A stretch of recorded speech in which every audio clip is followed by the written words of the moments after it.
हम स्टूडेंट्स ये class 10th subject science के लिए ये वीडियो बनाया गया है। अध्याय 10 प्रकाश का परावर्तन एवं अपवर्तन, जिसे हम इंग्लिश में reflection and refraction of light भी कहते हैं।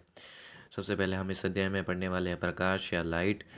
यहाँ प्रकाश एक प्रकार की ऊर्जा है जो सजीवों के नेत्रों में दृष्टि संवेदना उत्पन्न करती है। मतलब कि प्रकाश एक प्रकार की ऊर्जा है, एनर्जी है, जो कि सजीवों, निर्जीवों के नहीं, केवल सजीवों के नेत्रों में दृष्टि संवेदना उत्पन्न करती है। मतलब कि किसी भी वस्तु से आने वाला प्रकाश जो है वो हमारे नेत्रों में प्रवेश करेगा, तब जाके हमें वो वस्तु जो है स्पष्ट रूप से दिखाई देगी। इस अध्याय में हम प्रकाश से संबंधित निम्न परिघटनाओं का अध्ययन करेंगे।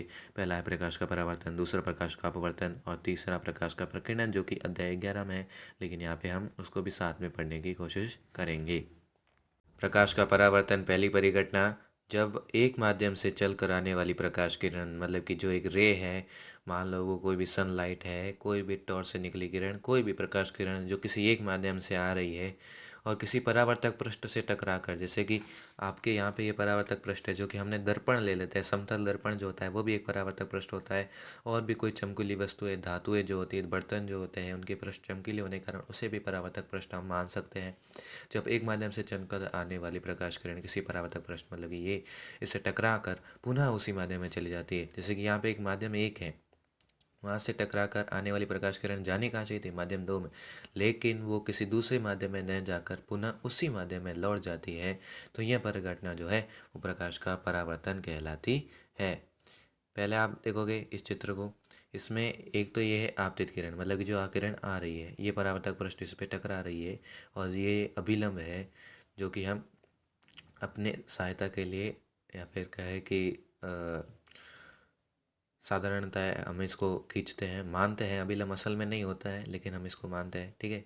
परावर्तित किरण, ये जो किरण जा रही होती है अब परावर्तन के पश्चात, ठीक है। ये कोण आई, आपतन कोण है, कोण आर, परावर्तन कोण, आपतन कोण क्या होता है, आपतित किरण और अभिलंब के बीच बनने वाला कोण आपतन कोण आई होता है। और परावर्तन कोण, परावर्तित किरण और अभिलंब के बीच बनने वाला कोण परावर्तन कोण होता है। परावर्तन के नियम क्या होते हैं कि आपतित किरण, अभिलंब और परावर्तित किरण तीनों एक ही तल में स्थित होते हैं।